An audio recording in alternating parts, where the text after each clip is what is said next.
시작부터 해가지고 지금 끝까지 자리를 지키시면서 이제 너무 많이 관심을 가져주시는데요.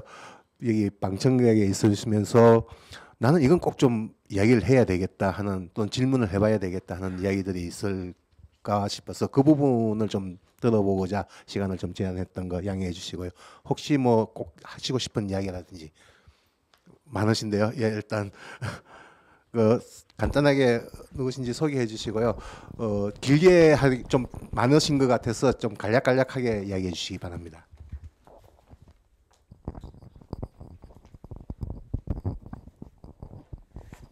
안녕하세요. 네, 안녕하세요. 저는 서울중앙의 역삼동에서 법무사 일을 하고 있고요. 2022년부터 전세사기 공익법무사로서 또 활동을 하고 있습니다. 그래서 실전에서 전세사기 피해를 당하시는 분들을 상담하면서 제가 겪었던 몇 가지 그리고 임차권 등기에 관련된 꼭 필요성에 관련된 이야기 간략하게 제가 전달해 드리겠습니다.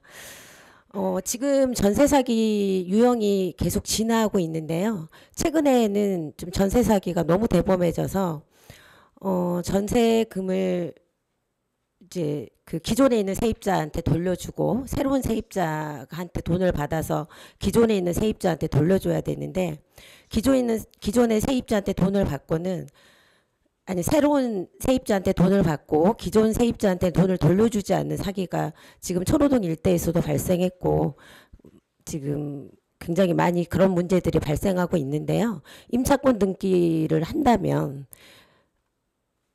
말소 서류를 겨우 받아야 되기 때문에 반드시 임대인이 와야 되고요. 그리고 새로운 임차인은 또 임차권 설정을 해야 되기 때문에 기존 임대인과 기존 세입자 그리고 새로운 세입자가 셋이 만나서 잔금을 치르고 말소 등기를 하다 보면 이런 사기는 또 없어질 것 같습니다. 그리고 두 번째는 외국인에 대해서는 지금 공시를 받을 수가 없어요. 그래서 확정일자 열람부를 뗀다고 하더라도 외국인도 지금 주택임대차보호법상 대항력을 인정받고 있는데 확정일자에는 나오지가 않죠. 그래서 체류지 관할 주소지 이전한데 외국인 체류지 관할소까지 가서 확인을 해야 되기 때문에 그걸 또 확인할 수 있는 방법이 지금 돼 있는지도 지금 정확하지 않고 그래서 외국인들이 많이 살고 있는데 외국인 세입자에 대한 그 보증금 정보는 알 수가 없습니다. 임대인이 알려주지 않으면요. 그리고 이제 그 기존 그 월세로 얻어서 또 전세로 사기치는 수법들이 좀 다양하게 있는데 임차권 등기를 한다면 그런 사기 정도는 막을 수 있을 것 같습니다. 그래서 임차권 등기를 한다고 해서 전세 사기가 없어질 것 같지는 않지만 충분한 대안은 될 수 있다는 말씀을 드리고 싶습니다. 감사합니다. 예, 농담입니다. 농담인데 법무사님께서 이야기하신 거 보니까 어찌 보면 법무사 의혹 확대 이야기가 맞는 것 같다는 생각도 들기도 하고요. 그런 부분에 대해서는 이제 서로 이제 뭐 충분히 공감대를 형성시켜야 될 거라고 생각합니다. 예, 다음 분 말씀해 주시죠.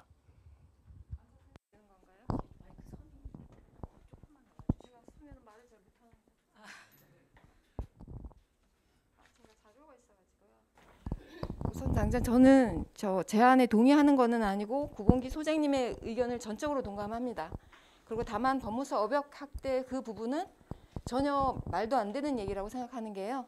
왜냐하면 임차권 등기를 하게 되면 정부에서 이걸 시행하시면서 우리한테 일을 주려고 하시지는 절대 않으실 거예요.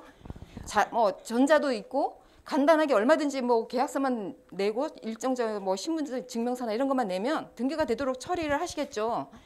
그러면 저희 업역이 사라집니다. 임차권 등기 명령 촉탁 그거 자체가 사라집니다. 사실은요. 저는 그래서 이걸 반대하는 건 아니고 저는 임차권 등기가 아무런 효력도 없이 폐해가 엄청난 내용을 지금 주장하신다고 생각하고 있습니다. 왜냐하면 우리나라 전세권 제도 자체를 전혀 이해를 못 하시는 상황에서 어떤 처방을 하나 갖다 놓고 그걸 맞추기 위해서 이런 논거를 갖다 오시니까 이런 얘기를 하신다는 생각이 들어서요. 지금 가장 전세 사기라고 얘기할 수 있는 그 신탁 사기나 근저당 사기나 가등기 사기나 이게 전형적인 사기입니다. 근데 이거 구제 대상도 되지 않습니다. 지금 거의 대부분 되는 게 깡통 전세인데요. 제가 두 발제자님께 여쭤보고 싶은 거는요. 교수님께 여쭤보고 싶었는데 두루뭉실하게 얘기를 하셔서 제가 꼭 집어서는 얘기를 못하겠고 정영국 법무사님이랑 같이 대답을 해주시면 좋겠는데요. 이 임차인 보호라는 미명 하에 지금 이거 저기 등기를 얘기하고 계시는 거잖아요. 근저당권자 담보권을 위한 것도 아니고 또 다른 뭐 그 후순위 나오는 어떤 거를 최소 소액 보증금을 없애기 위한 것도 아니고 임차인 보호를 위한 임차권 등기라고 얘기를 하셨잖아요. 그러면 첫 번째 선순위 임차인을 보호하기 위한 건가요? 아니면 들어오려는 임차인을 못 들어오게 하는 후순위 임차인을 보호하기 위한 건가요? 그걸 답변해 주시면 만약에 선순위 임차인이라면 등기를 안 한 상태에도 지금 막강한 등기보다 훨씬 막강한 권한이 부여되어 있습니다. 권리가요. 대항력, 일반 대항력이 아니에요. 임차권 등기로 생기는 대항력이 아닙니다. 임차권 등기에 나아가서 경매 신청할 때 인수권도 있습니다. 내가 못 받는 보증금, 우선 변제권은 사라지지만 그 다음에 인수권도 있습니다. 그럼 임차권 등기 명령에 의한 등기는 없나요? 그 등기 명령의 문제는 아무것도 없나요? 그 문제점이 어떤 건지 아세요? 선순위 임차인을 해치는 겁니다. 그게요. 내가 임차권 등기 명령을 하고 나가는 순간에 나갔다는 얘기가 뭐예요? 후순위 임차인이 들어올 수 있다는 거예요. 이 후순위 임차인 권리 안 주나요? 권리 주게 되어 있죠. 최소 소액 보증금 그것만 권리가 없는 것뿐이고 순위로 그대로 권리가 있습니다. 그럼 내가 이 선순위로 들어와서 임차권 등기 명령을 하고 나갔습니다. 나가고 후순위가 들어왔는데 경매가 되면 이거 누가 낙찰받나요?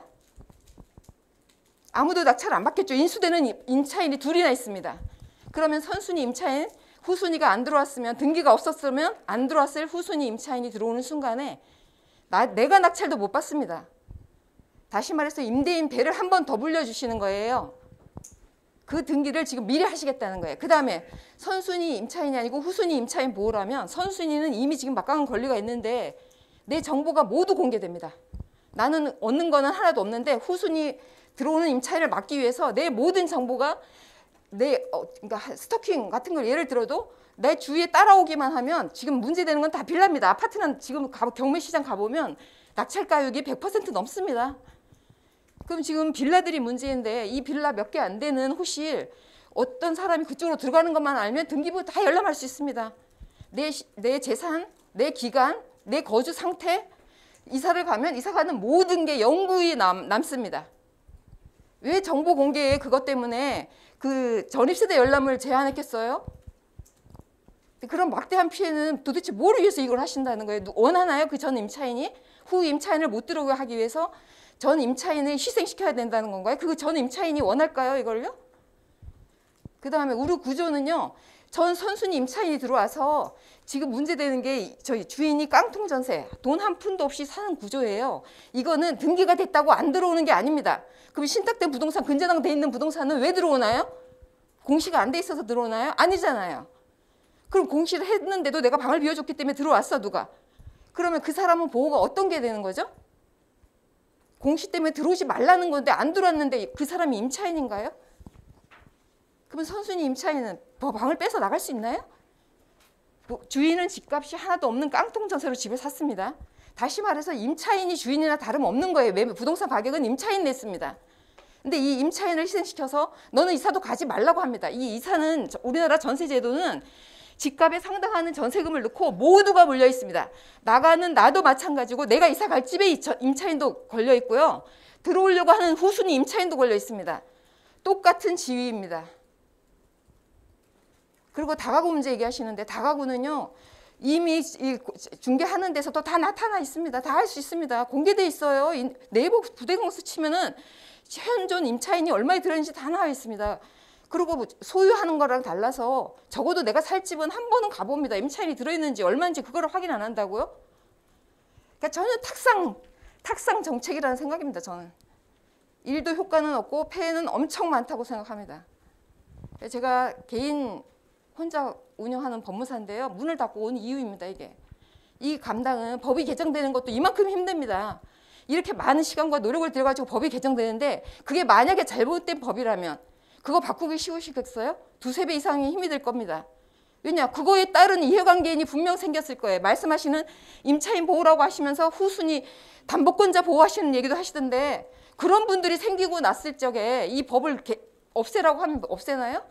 임차권 등기하면 아까 말씀드렸던 인수권은 있는 건가요?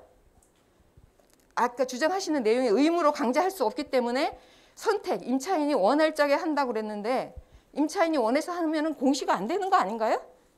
안 하게 되면? 그 다음에 경매에서 인수권은 그러면 사라지는 건가요? 그걸 없애자고 하시던데 그 소액보증금 얘기도 다른 담보권을 저해한다. 근저당권자들이 소액보증금 언제 들어올지 모르는 소액보증금 이 부분을 그러니까 없애버리면서 그 대출이나 담보 뭐 이런 걸 문제를 일으킨다라고 얘기를 하시는데 그 소액보증금은 이게 다른 어떤 임대나 다른 물건에 대한 그런 빌리고 사고 하는 문제랑 다른 국민의 기본권입니다. 내가 당장 나가면 길바닥에 앉아서 살아야 되는 주거권 보장을 위해서 최소한을 인정하시는 거예요. 근데 이거를 근저당권자가 앞에 그 선순위 다가구에 몽땅 다 빼고 주기 때문에 담보가 줄어든다. 재산권 행사에 침해된다. 이런 얘기가 왜 나오는지 저는 전혀 잘 모르겠어가지고요. 일단 전 임차인을 보호하는 건지 들어오려고 하는 임차인을 막기 위한 건지를 말씀을 해주시면 좋겠습니다. 이상입니다. 예, 정말 많은 현실적인 이야기들을 지적을 하셨는데 저도 파악을 좀 하려면 조금 더 더위가 많이 있어야 될 것 같다는 생각이 들고 일단 그 발제하신 분들 답을 해주실 분 있나요? 일단 질문 내용이 너무 많은 것 같고 저도 정리가 잘 안 되는데 제가 이해한 한도 내에서 답변을 드립니다. 일단 전 임차인, 후 임차인을 누구를 보호하느냐 이런 부분에 대해서는 제가 말씀드리면 임차권 등기가 되어 있으면 솔직히 말소할 당시에 우리가 다 전세권이나 임차권을 말소하면 말소 등기 서류에 필요한 게 임차권 등기 권리증이거든요. 후행 임차인은 들어오면서 선행하는 임차인이 있으면 이거 말소를 해라 이렇게 하고서 요구하지 않겠습니까? 그러면 양쪽 다 보호하는 결과가 될 수 있겠죠. 그다음에 두 번째는 뭐냐면 제가 이해 한도해서 말씀드립니다. 정보공개인데 정보공개는 주인번호가 완전히 뒷자리까지 공시가 되는 건 아니고요. 지금 등기부에도 지금 다 공시가 되고 있지 않습니까? 전세권자라든지 근저당권자라든지 특히 소유자라든지 이런 맥락에서 보면 정보 침해가 잘 모르겠습니다. 그 부분은. 그다음에 세 번째는 제가 이해 한도 내에서 말씀드립니다. 소액 보증금 제도 있지 않습니까? 그거를 폐지하자고 제가 발표하지 않았습니다. 소액 보증금 제도는 유지돼야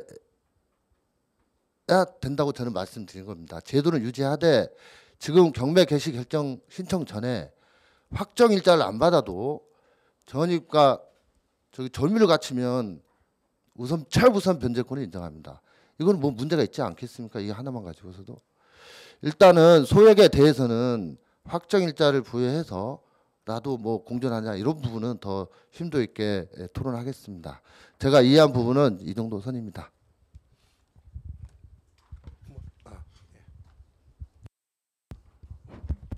예, 충분히 답변이 되었을지는 조금 의견입니다만. 해결하시는 간단한 방법 하나밖에 없습니다. 똑같은 지위가 인정돼야 되는데 그게 안 되기 때문에 생기는 문제고요. 그 간단하게 개정하면 그만인데 다만 법무사 업계랑 맞지는 않는 내용이니까 제가 발표를 안 하는 것뿐이고요. 임차권 등기는 지금 나가라고 하고 공시하면 그 사람이 들어오느냐 안 하느냐 결정을 한다고 하는데 임차권이 공시가 되고 다 알아도 들어온다는 얘기입니다. 그럼 신탁되어 있는 부동산이랑 근저당되어 있는 지금 가장 문제가 많은 근저당되어 있는 부동산은 공시가 안 돼서 들어왔습니까? 실물을 보시면 그분들이 대부분이에요. 하프도 솔직히 얘기하면 깡통 전세는 그분들이 큰 피해를 받는 건 아닙니다. 이렇게 얘기하면 제가 혼났는데요. 3억짜리가 깡통이 돼봐야 한 3천 정도 떨어지게 자기가 사올 수 있습니다. 그 집을. 그래서 국가에서 집값 전체를 지금 보호를 해주시는 상황이 되다 보니까 임대인들이 그걸 이용해가지고 또다시 한 번을 더 넣는 상황이 생긴다는 거예요. 근데 가져가는 그 깡통 전세 입자가 최대한 가져가는 거는 차액만 바꾸게 혜택이 안 되는 거예요. 그러니까 지금 그 깡통 전세를 말고 나머지 전세 사기, 진짜 사기. 깡통 전세는 사기는 아닙니다. 지금 여기 어떤 분이 또 발제하신 거에도 있던데 사실은 깡통 전세 자체가 원래 내가 집을 살 수 있는 가격인 줄 알면서 삽니다. 동시에 소유권 이전 등기 2억에 됐는데 제가 2억 2천에 들어갑니다. 동시에 같은 날. 왜 그럴 수 있어요? 이 집값이 지금 천정부지로 뛰기 때문에 언제 떨어질지 모르니까 그 불안을 해소하기 위한 거고 아무리 전세제도가 효용을 다했다고 해봤자 대출이자가 훨씬 싸기 때문에 월세로 전환해서는 안 갑니다. 대출이 가능하면요. 지금 전세 대출 엄청 해주시잖아요. 그거 하라고 말하고 한다고 시장 경제가 그렇게 움직이는 건 아니라는 말씀이죠.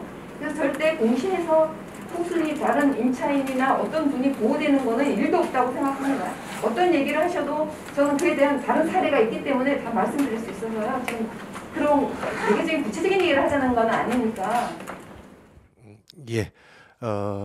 뭐 오늘 여기서 답을 내기는 힘들 것 같고요. 그 부분에 대해서는 저희들이 개별적으로 다시 한 번 더 논의를 해보는 걸 시간을 갖기로 하겠습니다. 시간이 다 되어 가는데 혹시 또 마지막 한 분 뭐 또 혹시 난 꼭 예. SK 브로드밴드 서울모드 무대 양진옥이잖아요. 그 내용 자체가 좀 어렵다 보니까 사실 이제 청년들이라든지 이제 좀 궁금한 게 만약에 임차권 설정 등기가 의무화가 됐을 때 이제 예방적 차원이 좀 크다고 말씀을 해주신 것 같아서 그럼 이게 의무화가 되면 이 임차권 설정 등기를 내가 확인했을 때 이 물건이 안전한 물건이구나, 이 집주인이 안전한 집주인이구나를 확신을 할 수 있게 되는 건지 왜 확신을 할 수 있게 되는 건지 그게 좀 궁금하고요. 그리고 이제 국회에서 이제 전세산 특별법 그 개정안을 이제 논의하면서 나왔던 사례가 집주인이 한 건물 가지고 여러 생활금고를 돌아다니면서 다량의 대출을 받은 사례가 있더라고요. 만약에 임차권 설정 등기가 의무화가 되면은 그 다량의 그 대출을 막을 수 있는 어떤 그 방법이 되는 건지 그 부분이 좀 궁금해서 두 가지 대해서 한번 말씀해 주실 분이 있다면은 어떻게 부탁드리겠습니다.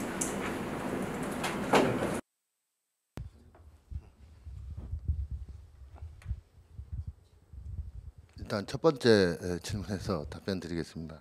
일단 등기부에 공시가 된다면 인원을 한다면 이게 이제 안전하게 임차인이나 뭐 제3자가 거래를 할 수 있는 건지 일단은 제가 그 발표문에서 말씀드렸다시피 이게 수년간 보증금이 공시되어 왔다고 가정을 해보시면 쉬울 겁니다. 그러니까 일단은 뭐 조정 감정평가사님께서 말씀하셨지만 이제 최초에 시작될 때는 감정평가가 제대로 이루어져야 될 거는 분명합니다. 물론 뭐 대란이 일어나가지고 갑자기 경제적으로 재난이 발생해서 뭐 집값이 하락했다면 이 부분은 솔직히 나라님도 구제하지 못하는 거 아니겠습니까? 근데 제가 봤을 때는 등급의 공시를 통해서 자기가 손해를 어느 정도 이게 100% 안전하다 이거는 우리나라 어느 법제에도 없습니다. 다만 자기가 예측할 수는 있어야 되는 거 아니겠습니까?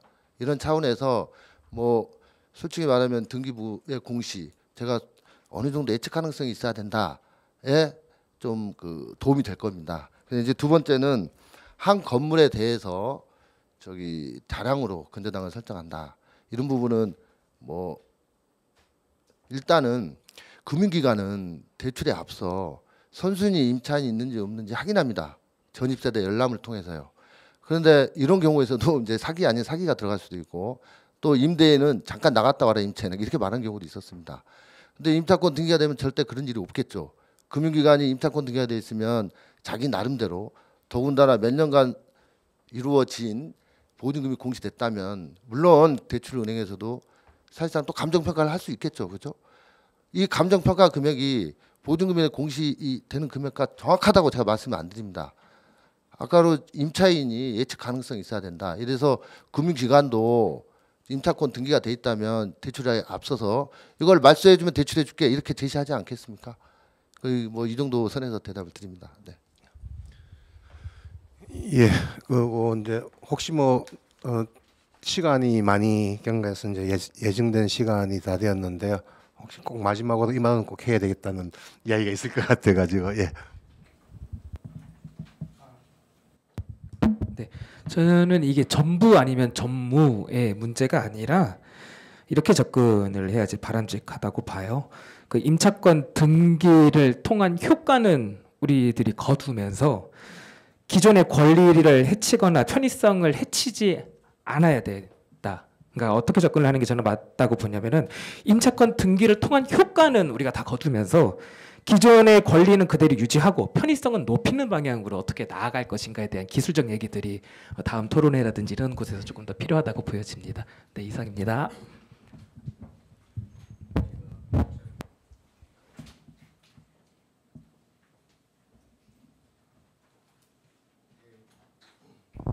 구봉기 이영구 소장님의 말씀에 한 가지만 말씀드리겠습니다. 번거로움을 많이 강조하셨습니다. 그러나 그 번거로움보다는 전세 사기 피해로 인해서 숨져가는 젊은 생명을 먼저 생각해야 되지 않을까 먼저 말씀드리고요. 조금은 번거롭더라도 마음 편하게 사는 그 집에서 살면서 마음 편하게 두 다리 뻗고 사는 게 더 중요하지 않을까요? 감사합니다. 예, 수고들 많았습니다.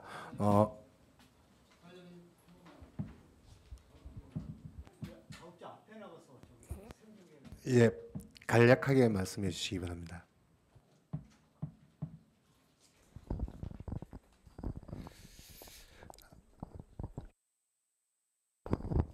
안녕하세요. 법무사를 하고 있는 사람입니다. 지금 말씀하신 것 중에 사실은 이 문제 제일 크게 된 게 지금 결국은 돈을 못 받은 거고, 돈을 못 받은 원인이 계약 단계에서부터 존재했었다는 얘기거든요. 사전에 파악할 수 있는 정보가 없었다는 얘기입니다. 그래서 사전에 파악할 수 있는 정보를 제공하자는 게 사실은 이런 부분이고요. 고은기 우리 선생님한테 한 말씀 좀 드리고 싶은 거는, 이게 어떤 법무사나 자격사의 업역이나 비용의 문제로 말씀을 하시는데, 현 제도가 이대로 유지된다면 결국엔 이게 채권적인 문제여서 소송이라는 절차를 취해줘야 됩니다. 그럼 소송 비용이라는 게 지금 여기서 우리가 논의하고 있는 임차권 설정 비용이나 말소 비용하고 되면은 이거는 그 비용 자체가 너무 과다한 부분들이죠, 오히려. 그렇다면 이 부분들을 만약에 임차권 설정 등기에 전세권 설정 등기에 그 집행에 관한 부분이라든가 물권적 부분에 대해서 준용만 놓는다면 그런 국민들이 부담해야 될 사회적 비용이나 경제적 비용이 상당히 축소될 수 있는 부분도 존재하는데, 이걸 반드시 여기에서만 관계되는 부분으로 보는 거는 좀 무리가 있지 않나, 이렇게 보고 있습니다. 그리고 그 위에 여러 말씀 많이 들었고 감사합니다. 예, 답변은 됐고요.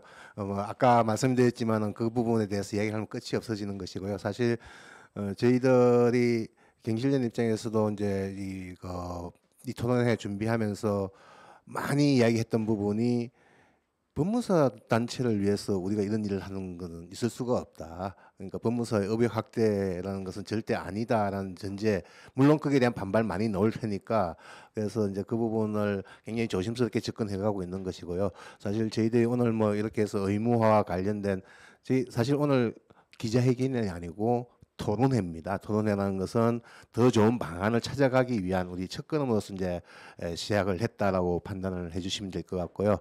우리 아까 이제 소장님께서도 앞으로 그 좀 더 숙제를 많이 던져주셨고, 저희 그 방청객께서도 이제 그 숙제에 대해서 많이 던져주셨습니다. 그 부분에 대해서는 더 많이 고민을 하고 좀 더 나은 어떤 대안이 있는지에 대해서 계속해서 고민해 나가도록 하겠습니다. 긴 시간 동안 함께해 주셔서 감사합니다. 예, 수고했습니다.